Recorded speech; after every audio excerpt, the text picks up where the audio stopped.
नमस्कार पालको.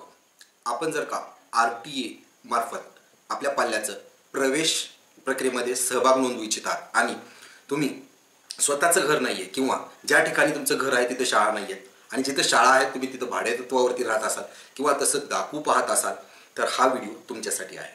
आपण पाहतोय की RTA जसं जसं वर्षानुवर्ष त्याची व्याप्ती वाढत चाललेली आहे, लोकांमध्ये माहिती त्याची वाढत चालली आहे, तसं तसं अर्ज हे जास्तीत जास्त येत आहेत दरवर्षी आणि त्यामुळं स्क्रुटनी किंवा ज्याची की तपासणी आहे ही खूप कडक होत चालली आहे.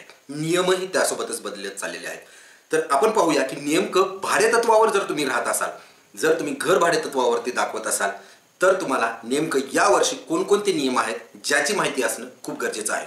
भाडेकरार तुम्ही आता केला असेल, काही 50% पेक्षा जास्त पालकांनी केलाही नसेल, तर ज्यांनी केला नसेल त्यांनी या गोष्टीची काळजी घ्या आणि मगच भाडेकरार करा. नेमकं कोणकोणत्या गोष्टी आहेत भाडेकरारामध्ये आणि काय जाचक अटी यावर्षी सरकारनं घातलेला आहे भाडेकराराच्या बाबतीत ते आपण या व्हिडिओमध्ये जाणून घेणार आहोत. तुम्हाला माहिती आहे विषय जसा गंभीर आहे तसं मी समजून सांगायला खंबीर आहे. त्यामुळे इडापिडा जाऊ दे, जनतेचं राज येऊ दे म्हणत आपण या माहितीला सुरुवात करूया. मित्र, नवीन आलेल्या परिपत्रकामध्ये त्यांनी असं नमूद केलेलं आहे की जर तुम्ही भाडेतत्वावरती राहताय आणि दुय्यम निबंधकाचंच रजिस्टर्ड रेंट ॲग्रीमेंट दाखवत असाल तर तुम्हाला काही अटी व शर्ती मान्य केलं पाहिजे. पहिली अट म्हणजे काय, जे तुम्ही भाडे करार करताय ते साधी नोटरी किंवा इतर कुठली लिहून घेतलेली किंवा 2 रुपयाच्या तिकीट लावलेली रसीद तिकीट लावलेली भाडे करार न चालता तुम्हाला दुय्यम निबंधक म्हणजे रजिस्ट्री ऑफिस जे असतं जिथं खरेदी विक्री केली जाते तिथंच तुम्हाला लीज ॲग्रीमेंट टाईपमध्ये ॲग्रीमेंट करून घेणं गरजेचं आहे. ही झाली अट नंबर 1. अट दुसरी काय आहे की भाडेकरार जे तुम्ही करताय त्याची तारीख ही ज्या दिवशी तुम्ही फॉर्म भरताय त्याच्या किमान 1 दिवस अगोदरची पाहिजे. म्हणजे समजा तुम्ही 20 एप्रिलला फॉर्म भरणार आहे किंवा सबमिट केलेला आहे तर तुम्ही जर भाडेतत्वावर राहत असाल तर तुम्हाला 19 एप्रिलला ही भाडेकरार असलेलं पाहिजे. जर तुमचं 21 एप्रिलला भाडेकरार असेल आणि 20 एप्रिलला फॉर्म सबमिट केला असेल तो भाडेकरार अवैध किंवा बाद ठरतो. हे झालं अटीच्या तारखेच्या बाबतीत. आता तिसरी सर्वात जाचक अट काय आहे ही सर्वांनी जाणून घेऊया. मला माहिती आहे की 80% पेक्षा जास्त पालक हे भाडेकरारवरतीच अवलंबून असतात. कारण दुर्दैवानं म्हणा किंवा एवढं आपण लकी नाही की आपल्या घराच्या शेजारीच ती शाळा आहे किंवा बऱ्यापैकी पालक हे तालुक्याच्या ठिकाणी किंवा ग्रामीण भागात त्यांचं घर असतं आणि शहरी भागात शाळा आहेत किंवा ज्या भागात शाळा आहेत त्या भागात त्यांचं घर नसतं. मग त्याला एकच पर्याय असतो की आपल्याला भाड्यानं राहायचं आहे.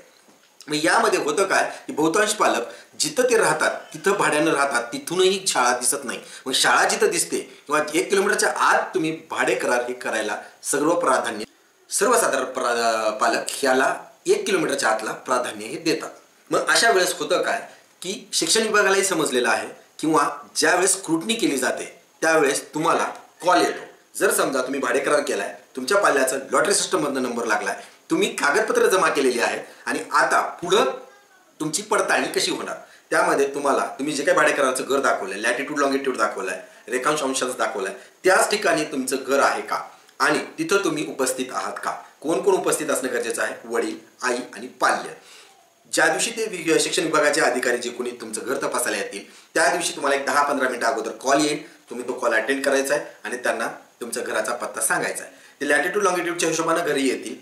घरी तुम्हाला पाहिल्यानंतर तुमचा एक फोटो काढला जाईल आणि जो फोटोचा लॅटिट्यूड लॉंगिट्यूड आहे आणि तुमच्या घराचा लॅटिट्यूड लॉंगिट्यूड आहे तो जवळपास मॅच होणं गरजेचं आहे. टेक्निकली असं असेल तरच अप्रुव्हल भेटतं. इथंपर्यंत तर आपण पालक सांभाळून घेऊ शकतो की म्हणजे आपल्याला माहिती असते की रेड अलर्टवर असतो की ह्या 15 दिवसात कधीही स्क्रुटनी होऊ शकते, तर तेवढ्यासाठी आपण तात्पुरतं त्या घरात राहू शकतो किंवा राहतो किंवा असे प्रॅक्टिसेस पाहिल्या जातात. मला प्रॅक्टिसेसबद्दल काही हरकत नाहीये, परंतु अडचण आणि गोचित आपण कुठे येतोय हे आपण जाणून घेऊया. यानंतर होतं काय की तुमचं ॲडमिशन झालंही, सुदैवानं तुमचं ॲडमिशन झालेलंही आहे आणि तुमचं पाल्य शिकतही आहे. परंतु मागच्याच 15 दिवसात ही बातमी आली होती की RTA प्रवेश प्रक्रियेमध्ये बोगस कागदपत्रामुळे 200 पेक्षा अधिक मुलांचे ॲडमिशन्स हे बाद करण्यात आलेले आहेत. पालकांवर योग्य ती कारवाई करण्यात आलेली आहे आणि त्याला त्या वर्षाची शिक्षणाची जी शुल्क आहे किंवा जी फीस आहे ती भरावी लागली आहे. म्हणजेच काय झालेलं आहे, स्क्रुटनी जी की शिक्षण विभागामार्फत केली जाते ती आता वर्षातनं एकच वेळेस नसून केव्हाही स्क्रुटनी होऊ शकते. म्हणजेच तुमची सुरुवातीला तर होणारच होणार ॲडमिशनच्या टायमाला, परंतु त्यानंतर म्हणजेच जून, जुलै, ऑगस्टमध्ये, सप्टेंबर, ऑक्टोबर, नोव्हेंबर, डिसेंबर कोणत्याही महिन्यात स्क्रुटनी ही होऊ शकते. आणि जर तुम्ही स्क्रुटनीच्या वेळेस इतर महिन्यामध्ये जर तिथं नाही राहत असं आढळून आलं तर तुमचा जो काही अर्ज आहे RTE मधनं केलेला तो बाद ठरतो. यामध्ये तुमचं ऍडमिशन्स काढून टाकलं जाईल का, तर तसं नाहीये. पाल्याचं शैक्षणिक वर्ष वाया नाही जाणार. त्या शाळेत त्याला प्रवेश शेवटच्या 10वी पर्यंतही त्याला शिकता येईल, परंतु तुम्हाला त्याची शिक्षण शुल्क जे आहे ते भरावं लागणार आहे.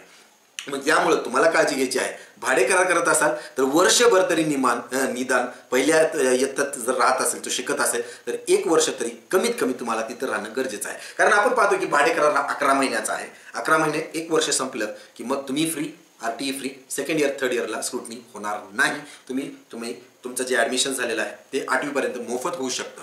इतकीच काय ती काळजी तुम्हाला घ्यायची आहे. तुम्हाला जर भाडे कराराबद्दल कसला प्रश्न असेल तर कमेंट बॉक्समध्ये नक्की विचारा. मी तो सोडवण्याचा प्रयत्न करेन. माहिती कशी वाटली कमेंट बॉक्समध्ये नक्की कळवा. चॅनलला सबस्क्राईब करायला विसरू नका. धन्यवाद.